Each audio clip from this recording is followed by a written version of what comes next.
दोस्तों आज हम देखेंगे विज्ञान का पहला मॉडल पेपर जो आपके मैट्रिक बोर्ड परीक्षा के लिए बहुत ही इम्पोर्टेंट है। और दोस्तों अगर आप लोग इस बार मैट्रिक एग्ज़ाम देने वाले हैं तो इस वीडियो को शुरू से अंत तक ज़रूर देखें, क्योंकि दोस्तों ये वीडियो रिवीजन के लिए बहुत ही महत्वपूर्ण है। तो चलिए हम लोग पहला क्वेश्चन से वीडियो को स्टार्ट करते हैं। जल्दी से वीडियो को लाइक कर दीजिए और अगर आप लोग इस चैनल पर नए हैं तो चैनल को भी सब्सक्राइब कर लीजिए। और दोस्तों इसका PDF भी हम बताएंगे कि कैसे डाउनलोड करना है, तो आप लोग वीडियो को पूरा जरूर देखें। तो चलिए देखते हैं पहला क्वेश्चन को। देखिए पहला प्रश्न कहता है वास्तविक वस्तु का आभासी प्रतिबिंब बनता है, यानी कि किस दर्पण में वास्तविक वस्तु का आभासी प्रतिबिंब बनता है। तो देखिए आपको ऑप्शन दिया हुआ ए में समतल दर्पण में, बी है उत्तल दर्पण में, सी है अवतल दर्पण में और डी है इनमें से कोई नहीं। तो देखिए दोस्तों जो वस्तु का आभासी प्रतिबिंब है वो तीनों प्रकार के दर्पण में बनता है। तो हमारा सही उत्तर क्या हो जाएगा, ऑप्शन डी हो जाएगा, इनमें से सभी। चलिए उसके बाद देखते हैं दूसरा प्रश्न को। देखिए दूसरा प्रश्न कहता है डायोप्टर उस लेंस की क्षमता होती है जिसकी फोकस दूरी, यानी कि डायोप्टर उस लेंस की क्षमता होती है जिसकी फोकस दूरी कितनी होती है, 1 मीटर होती है। तो हमारा उत्तर क्या हो जाएगा, ऑप्शन डी हो जाएगा, 1 मीटर। चलिए उसके बाद देखते हैं तीसरा प्रश्न को। देखिए तीसरा प्रश्न कहता है किसी लेंस के बाहर की ओर उभरे दो गोलीय पृष्ठ हो तो इसे कहते हैं, यानी कि कोई लेंस है जिसके दोनों ओर कहता है कि बाहर उभरे हुए पृष्ठ हैं तो इसे क्या कहते हैं, तो इसको कहते हैं हम लोग उत्तल लेंस। यानी कि हमारा सही उत्तर क्या हो जाएगा, ऑप्शन सी हो जाएगा, उत्तल लेंस। चलिए उसके बाद देखते हैं चौथा प्रश्न को। देखिए चौथा प्रश्न कहता है कौन रंग है जिसका खतरे के सिग्नल में उपयोग होता है, यानी कि खतरे के सिग्नल में कौन सा रंग का उपयोग किया जाता है। तो दोस्तों हमारा उत्तर हो जाएगा लाल रंग, यानी कि ऑप्शन सी हमारा बिल्कुल सही आंसर है, लाल रंग। चलिए उसके बाद देखते हैं अगला प्रश्न। देखिए पांचवा प्रश्न कहता है प्रकाश के किस रंग के लिए तरंगदैर्घ्य अधिकतम होता है, यानी कि प्रकाश के किस रंग का तरंगदैर्घ्य सबसे अधिक होता है। तो दोस्तों सबसे अधिक तरंगदैर्घ्य होता है लाल रंग का और सबसे कम होता है बैगनी रंग का। तो इसको आप लोग याद रखिए, हमारा उत्तर क्या हो जाएगा, ऑप्शन सी हो जाएगा, लाल। चलिए उसके बाद देखते हैं अगला प्रश्न। देखिए छठा प्रश्न कहता है निकट दृष्टि दोष दूर करने के लिए किस लेंस का व्यवहार होता है, यानी कि कोई नेत्र है उसमें निकट दृष्टि दोष है तो उसका उपचार के लिए हम लोग किस लेंस का प्रयोग करेंगे।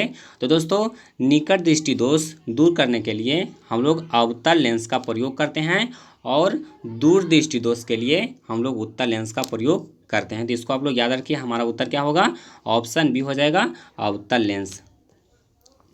चलिए उसके बाद देखते हैं अगला प्रश्न। देखिए सातवां प्रश्न कहता है किसी कुंडली का प्रतिरोध ज्ञात करने का सूत्र है। दोस्तों कह रहा है कि किसी कुंडली का प्रतिरोध ज्ञात करने का सूत्र है। तो देखिए आप लोग जानते हैं ओम के नियम से कि V बराबर क्या होता है, V बराबर होता है IR। तो यहाँ पर हम लोग R बराबर क्या लिखेंगे, R बराबर हम लोग लिख सकते हैं V/I, इस तरह से लिख सकते हैं।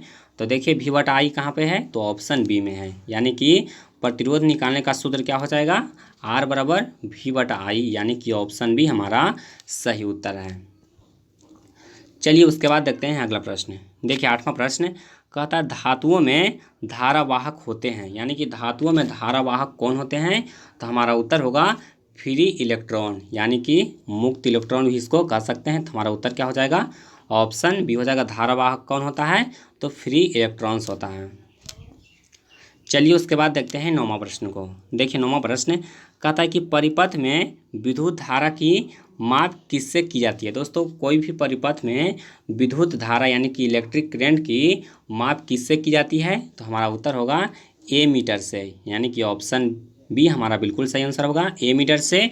और कहेगा कि विभवांतर किससे मापा जाता है, तो हमारा उत्तर होगा वोल्ट मीटर, यानी कि विभवांतर कहेगा तो वोल्ट मीटर और विद्युत धारा कहेगा तो ए मीटर। इसको आप लोग याद रखिए। चलिए उसके बाद देखते हैं अगला प्रश्न को। देखिए कहता है विद्युत फ्यूज विद्युत धारा के किस प्रभाव पर कार्य करता है। दोस्तों विद्युत फ्यूज विद्युत धारा के किस प्रभाव पर कार्य करता है। तो हमारा उत्तर होगा ऊष्मीय प्रभाव पर, यानी कि ऑप्शन ए हमारा बिल्कुल सही आंसर होगा, ऊष्मीय प्रभाव। चलिए उसके बाद देखते हैं अगला प्रश्न। देखिए 11वां प्रश्न भी मोस्ट इंपोर्टेंट है। कहता है बैटरी से किस प्रकार की धारा प्राप्त होती है। दोस्तों बैटरी से किस प्रकार की धारा प्राप्त होती है, तो हमारा उत्तर होगा डीसी करेंट यानी कि दिष्ट धारा। हमारा सही उत्तर क्या हो जाएगा, ऑप्शन ए हो जाएगा दिष्ट।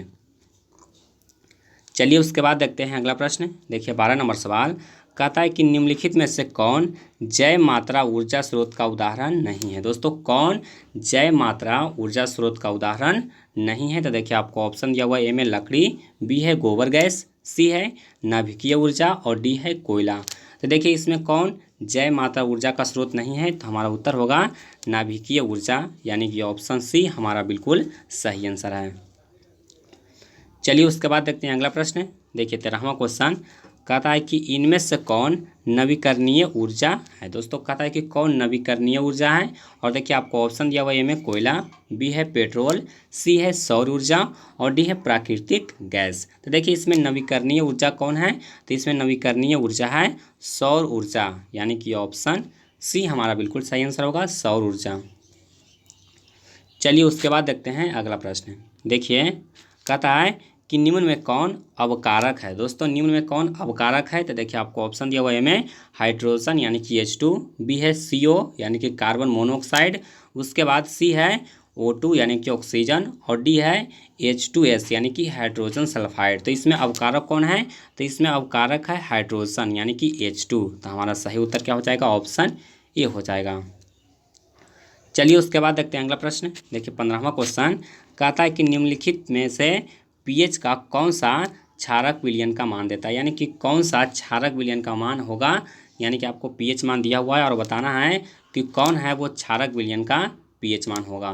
तो देखिए क्षारक विलयन का पीएच मान होता है वो 7 से अधिक होता है। तो हमारा उत्तर क्या हो जाएगा, देखिए 7 से अधिक यहाँ पर 13 है, तो हमारा उत्तर हो जाएगा ऑप्शन डी। और कहेगा कि अम्लीय विलयन, तो अम्लीय विलयन होगा 7 से कम, और कहेगा उदासीन विलयन, तो उदासीन विलयन हो जाएगा 7 के बराबर।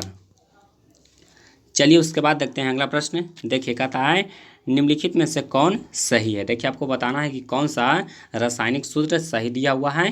तो देखिए ऑप्शन ए में है Na2CO3 इंटू 5H2O, उसके बाद भी है Na2CO3 इंटू 10H2O, सी है Na2CO3 इंटू 7H2O और डी है Na2CO3 इंटू 2H2O। तो देखिए हमारा जो सही रासायनिक सूत्र है वो कौन है, Na2CO3 इंटू 10H2O। इसको आप लोग याद रखिए। और दोस्तों आप लोग कमेंट करके बताइए कि यह जो रासायनिक सूत्र दिया हुआ है वो किसका रासायनिक सूत्र दिया हुआ है, तो जल्दी से आप लोग कमेंट बॉक्स में इसका उत्तर दे दीजिए।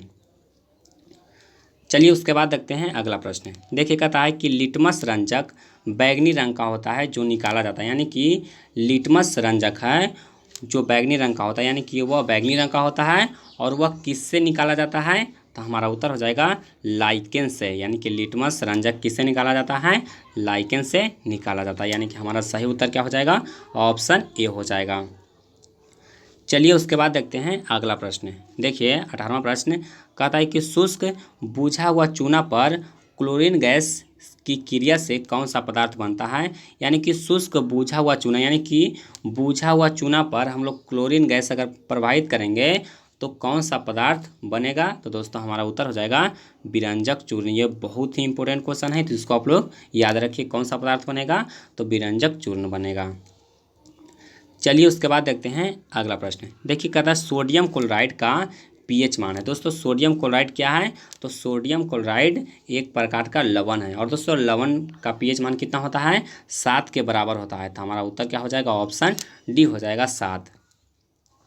चलिए उसके बाद देखते हैं 20वां क्वेश्चन। देखिए 20वां क्वेश्चन कहता है नीला थोथा का रासायनिक सूत्र है। दोस्तों नीला थोथा और इसी को तूतिया भी कहा जाता है। तो दोस्तों तूतिया का रासायनिक सूत्र क्या है, CuSO4 इंटू 5H2O, यानी कि ऑप्शन बी हमारा बिल्कुल सही आंसर है। नीला थोथा का रासायनिक सूत्र क्या होता है, CuSO4 इंटू 5H2O, या फिर नीला थोथा के जगह पर आपको दे देगा कि तूतिया का रासायनिक सूत्र क्या होता है, तो यहाँ पर देखिए ऑप्शन बी हमारा बिल्कुल सही होगा।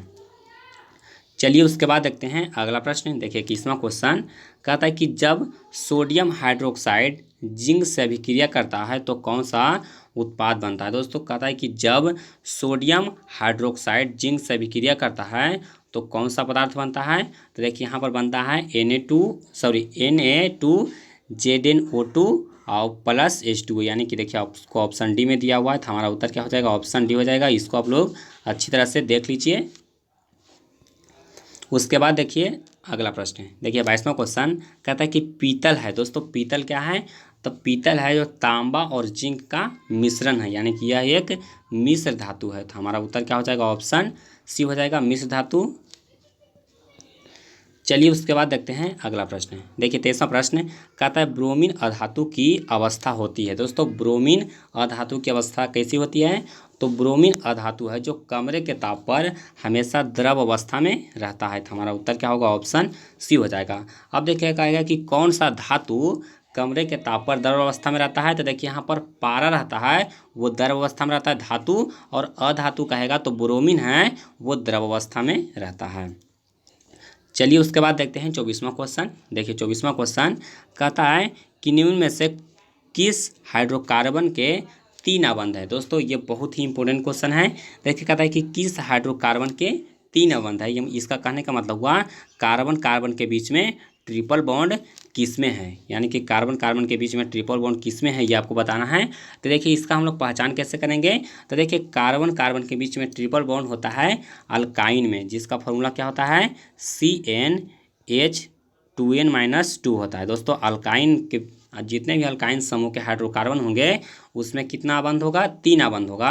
तो देखिए हम लोग बारी बारी से चेक करेंगे। देखिए CH4 को चेक कीजिए, C2H6 को चेक कीजिए, फिर देखिए C3H4 को चेक कीजिए। तो क्या होगा, 3 दूना 6, और 6 में से 2 जाएगा, कितना बचेगा, 4 बचेगा, यानी कि C3H4 में कार्बन कार्बन के बीच में 3 अबंध है। तो हमारा उत्तर क्या हो जाएगा, ऑप्शन बी हो जाएगा, 3 अबंध। अब कहेगा कि 2 अबंध किस में है, तो अल्कीन का जितना होगा, यानी कि अल्कीन समूह का जितना हाइड्रोकार्बन होगा उसमें कार्बन कार्बन के बीच में डबल बॉन्ड होगा। इसको आप लोग याद रखिए। उसके बाद देखिए 25वां क्वेश्चन, देखिए कहता है चीनी का रासायनिक सूत्र क्या है। दोस्तों चीनी का रासायनिक सूत्र क्या होता है, तो चीनी का रासायनिक सूत्र होता है C12H22O11, यानी कि ऑप्शन सी हमारा बिल्कुल सही आंसर है। चलिए उसके बाद देखते हैं 26वां क्वेश्चन। देखिए कहता है हीलियम परमाणु के बाहरी कक्षा में कितने इलेक्ट्रॉन होते हैं। दोस्तों हीलियम परमाणु के बाहरी कक्षा में कितने इलेक्ट्रॉन होते हैं, तो देखिए हीलियम का परमाणु संख्या कितना होता है, 2 होता है। और दोस्तों हीलियम का परमाणु संख्या 2 हुआ तो इसमें कितना कक्षा होगा, तो देखिए पहला कक्षा में 2 इलेक्ट्रॉन और दूसरा कक्षा में 1 भी इलेक्ट्रॉन नहीं होगा। तो यानी कि इसका जो बाहरी कक्षा होगा इसका पहला कक्षा होगा, और इसमें कितना इलेक्ट्रॉन होगा, तो 2 इलेक्ट्रॉन होगा, यानी कि ऑप्शन बी हमारा बिल्कुल सही है। चलिए उसके बाद देखते हैं अगला प्रश्न। देखिए कहता है स्वपोषी पोषण के लिए आवश्यक है। दोस्तों स्वपोषी पोषण के लिए क्या आवश्यक है, तो देखिए जितने भी पेड़ पौधे हैं उसमें स्वपोषी पोषण होता है। तो दोस्तों पेड़ पौधों के स्वपोषी पोषण के लिए क्या क्या आवश्यक है, तो कार्बन डाइऑक्साइड आवश्यक है, क्लोरोफिल आवश्यक है, और सूर्य का प्रकाश आवश्यक है, यानी कि हमारा सही उत्तर क्या हो जाएगा, ऑप्शन डी हो जाएगा सभी। चलिए उसके बाद देखते हैं अगला प्रश्न। देखिए 28वां क्वेश्चन कहता है कवक में पोषण की कौन सी विधि है। दोस्तों कवक में पोषण की कौन सी विधि है, तो कवक में मृतजीवी पोषण होता है। क्या होता है, मृतजीवी पोषण, यानी कि जितने भी कवक हैं वो मृत यानी कि मरे हुए शरीर पर से अपना भोजन प्राप्त करते हैं, और इस प्रकार के पोषण को हम लोग कहते हैं मृतजीवी पोषण। तो हमारा उत्तर क्या हो जाएगा, ऑप्शन बी हो जाएगा। चलिए उसके बाद देखते हैं 29वां क्वेश्चन। देखिए कहता है क्लोरोफिल वर्णक का रंग है। दोस्तों क्लोरोफिल वर्णक का रंग कैसा होता है, हरा होता है, यानी कि ऑप्शन ए हमारा बिल्कुल सही आंसर होगा, हरा। चलिए उसके बाद देखते हैं 30वां क्वेश्चन। देखिए 30वां क्वेश्चन भी बहुत ही इंपॉर्टेंट है। कहता है पाइरूवेट के विखंडन से यह कार्बन डाइऑक्साइड जल तथा ऊर्जा देता है, यह क्रिया होती है। यानी कि पाइरूवेट का विखंडन कहाँ पर होता है ये आपको बताना है। यानी कि जब पाइरूवेट का विखंडन होता है तो उसमें कार्बन डाइऑक्साइड बनता है, जल बनता है और कुछ ऊर्जा बनता है। तो कहता है यह विखंडन है वो कहाँ होता है, तो दोस्तों हमारा उत्तर होगा माइटोकॉन्ड्रिया में, यानी कि ऑप्शन बी हमारा बिल्कुल सही आंसर है। चलिए उसके बाद देखते हैं अगला प्रश्न। देखिए कहता है यदि हमारे आहार में आयोडीन की कमी है तो हमें किस रोग होने की संभावना, यानी कि हमारे आहार में यानी कि भोजन में अगर आयोडीन की कमी रहती है तो हमें कौन सा रोग होने की संभावना है। तो देखिए आपको ऑप्शन दिया हुआ ए में ग्वाइटर, बी है गलगंड, सी है घेघा और डी है सभी। तो दोस्तों जब आयोडीन की कमी होगा तो ये तीनों रोग होने की संभावना है। तीनों एक ही रोग है, सिर्फ नाम अलग अलग है। तो हमारा उत्तर क्या हो जाएगा? ऑप्शन डी हो जाएगा, सभी। चलिए उसके बाद देखते हैं अगला प्रश्न। देखिए 32वां क्वेश्चन कहता है कि एस्ट्रोजन प्रभावित होता है। दोस्तों एस्ट्रोजन प्रभावित होता है किससे? तो अंडाशय के द्वारा प्रभावित होता है। तो हमारा उत्तर क्या हो जाएगा? ऑप्शन बी हो जाएगा। चलिए उसके बाद देखते हैं 33वां क्वेश्चन। देखिए कहता है मनुष्य में ऐच्छिक गतियों का नियंत्रण किसके द्वारा होता है? दोस्तों मनुष्य में ऐच्छिक गतियों का नियंत्रण किसके द्वारा होता है? तो देखिए आपको ऑप्शन दिया हुआ ए में सेरिबेलम, बी है सेरिब्रम, सी है थायराइड और डी है पिट्यूटरी। तो दोस्तों इसका सही उत्तर हो जाएगा सेरिब्रम, यानी कि ऑप्शन बी हमारा बिल्कुल सही है। चलिए उसके बाद देखते हैं अगला प्रश्न। देखिए कहता है घोंघा किस समुदाय का प्राणी है? दोस्तों घोंघा किस समुदाय का प्राणी है? तो यह मोलस्का समुदाय का प्राणी है, यानी कि ऑप्शन ए हमारा बिल्कुल सही आंसर होगा, मोलस्का। चलिए उसके बाद देखते हैं अगला प्रश्न। देखिए कहता है निम्नलिखित में से कौन सा जंतु उभयलिंगी है? दोस्तों कौन सा जंतु उभयलिंगी है? तो देखिए आपको ऑप्शन दिया हुआ है ए में मानव, बी है कबूतर, सी है मेढक और डी है केचुआ। तो इसमें कौन सा जंतु है जो उभयलिंगी है? तो हमारा उत्तर हो जाएगा केचुआ, यानी कि ऑप्शन डी हमारा बिल्कुल सही है। उसके बाद देखिए अगला प्रश्न। देखिए कहता है पराग कोष में होते हैं। दोस्तों पराग कोष में क्या होते हैं? तो पराग कोष में पराग कण होते हैं, यानी कि ऑप्शन डी हमारा बिल्कुल सही आंसर होगा, पराग कण। उसके बाद देखिए अगला प्रश्न। देखिए कहता है कि मनुष्य में कितने जोड़े क्रोमोसोम होते हैं? दोस्तों मनुष्य में कितने जोड़े क्रोमोसोम होते हैं? तो हमारा उत्तर होगा 23 जोड़े, यानी कि टोटल 46 क्रोमोसोम होता है और जोड़ा में कितना होता है? 23 होता है। तो हमारा उत्तर क्या होगा? ऑप्शन सी होगा। उसके बाद देखिए अगला प्रश्न। देखिए कहता है कि निम्नलिखित में से किसे आप उपभोक्ता की श्रेणी में रखेंगे? दोस्तों कहता है कि निम्नलिखित में से किसे आप उपभोक्ता की श्रेणी में रखेंगे? तो देखिए ऑप्शन ए है हरे पौधे, बी है नील हरित शैवाल, सी है जंगली जानवर और डी है फल और पत्ते। तो दोस्तों इसमें उपभोक्ता कौन होगा? तो इसमें उपभोक्ता होगा जंगली जानवर, यानी कि ऑप्शन सी हमारा बिल्कुल सही है। उसके बाद देखिए अगला प्रश्न, ये भी मोस्ट इम्पोर्टेंट है। देखिए कहता है पर्यावरण बचाने के लिए 3 प्रकार के आर का उपयोग किया जाता है। इसका मतलब यानी कि पर्यावरण बचाने के लिए ट्रिपल आर का प्रयोग किया जाता है और इसका मतलब क्या होता है यही आपको बताना है। तो देखिए एक आर का मतलब होता है रिड्यूज, दूसरा होता है रीयूज और तीसरा होता है रिसाइकल। यानी कि रिड्यूज मतलब होता है कम उपयोग करना और उसके बाद हुआ रीयूज मतलब होता है पुनः उपयोग करना और रिसाइकल मतलब होता है पुनः चक्रण। यानी कि तीनों आर का मतलब होता है तीनों होगा, यानी कि हमारा सही उत्तर क्या होगा? ऑप्शन डी होगा। इसको आप लोग नोट कर लीजिए कॉपी में। एक आर का मतलब होता है रिड्यूस, उसके बाद होता है रीयूज और तीसरा होता है रिसाइकल, यानी कि कम उपयोग, पुनः चक्रण और होता है पुनः उपयोग। उसके बाद देखिए अगला प्रश्न। देखिए कहता है कि किन कारणों से प्राकृतिक संसाधन नष्ट हो रहे हैं? दोस्तों किन कारणों से प्राकृतिक संसाधन नष्ट हो रहे हैं? तो देखिए आपको ऑप्शन दिया हुआ ए में शहरीकरण, बी है प्रदूषण, सी है ए एवं बी दोनों और डी है वृक्षारोपण। तो दोस्तों किसके कारण संसाधन नष्ट हो रहे हैं? तो हमारा उत्तर होगा सी, यानी कि ए एवं बी दोनों, यानी कि शहरीकरण और प्रदूषण दोनों के कारण। दोस्तों शहरीकरण में क्या होता है कि शहर बनाने के लिए बहुत सारे पेड़ पौधों को काट दिया जाता है, इससे प्राकृतिक संसाधन हैं वो नष्ट हो रहे हैं। चलिए उसके बाद देखते हैं अगला प्रश्न। देखिए कहता है कि फ्लेमिंग के वामहस्त नियम में बाएं हाथ की तर्जनी संकेत करती है, यानी कि फ्लेमिंग के वामहस्त के नियम में जो बाएं हाथ के तर्जनी उंगली है वो किसकी ओर संकेत करती है? तो दोस्तों हमारा उत्तर होगा चुंबकीय क्षेत्र की दिशा की ओर, यानी कि ऑप्शन बी हमारा बिल्कुल सही है।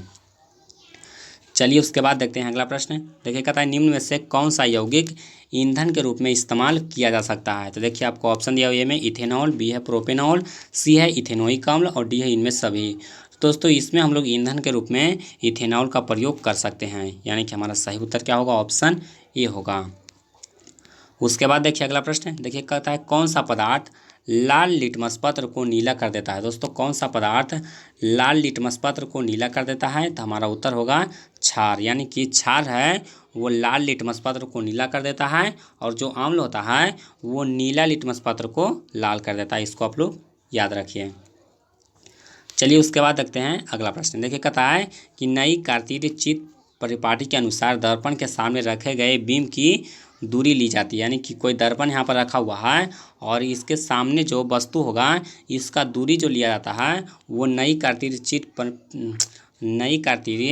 चिन्ह परिपाटी के अनुसार कैसा लिया जाता है, धनात्मक लिया जाता है या फिर ऋणात्मक लिया जाता है या फिर कभी धनात्मक या फिर कभी ऋणात्मक लिया जाता है, यही आपको बताना है। तो दोस्तों हमारा उत्तर क्या होगा, ऋणात्मक, यानी कि इसको ऋणात्मक लिया जाता है। चलिए उसके बाद देखते हैं 45 नंबर क्वेश्चन। देखिए 45वां क्वेश्चन ये भी मोस्ट इंपॉर्टेंट है।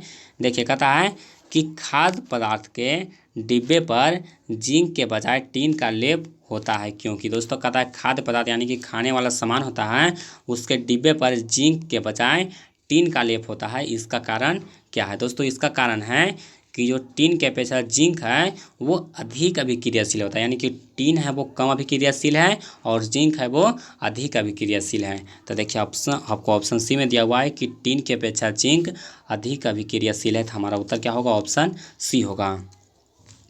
उसके बाद देखिए 46 नंबर क्वेश्चन। देखिए कहता है निम्न में से कौन सा अंग संवेदीग्राही नहीं है। तो देखिए आपको ऑप्शन दिया हुआ है, ए में कान, बी है आँख, सी है नाक और डी है दिमाग। तो इसमें जो दिमाग है वो संवेदीग्राही नहीं है। उसके बाद देखिए अगला क्वेश्चन। देखिए कहता है कि समांतर क्रम में संयोजित प्रतिरोधों की संख्या घटाने के उपरांत संयोजित प्रतिरोध का कुल प्रतिरोध, यानी कि कह रहा है कि समांतर क्रम में बहुत सारा प्रतिरोध है वो आपस में जुड़ा हुआ है। कहता है कि इसका प्रतिरोध हटाएंगे तो क्या होगा, कुल प्रतिरोध होगा। जैसे जैसे हम प्रतिरोध हटाएंगे तो इसका जो और प्रतिरोध होगा वो बढ़ता जाएगा, यानी कि ऑप्शन ये हमारा बिल्कुल सही आंसर है। इसको आप लोग R1 R2 R3 करके मान करके देख सकते हैं। उसके बाद देखिए अगला प्रश्न कहता है कि समजात अंगों का उदाहरण है। दोस्तों समजात अंगों का उदाहरण कौन है, तो इसका सही उत्तर होगा हमारा हाथ और कुत्ते का अग्रपाद, यानी कि कुत्ते का जो अगला पैर होता है वो। तो दोस्तों उम्मीद करता हूँ कि ये वीडियो आपको पसंद आया होगा, और अगर आपको वीडियो पसंद आया तो वीडियो को लाइक कीजिए, इसको अपने दोस्तों में शेयर कीजिए। और दोस्तों इसका PDF डाउनलोड करने के लिए लिंक डिस्क्रिप्शन में दिया गया है, तो उस लिंक पर क्लिक करके आप इसका PDF डाउनलोड कर सकते हैं। तो आज के लिए बस इतना ही, मिलते हैं आपको अगले वीडियो में।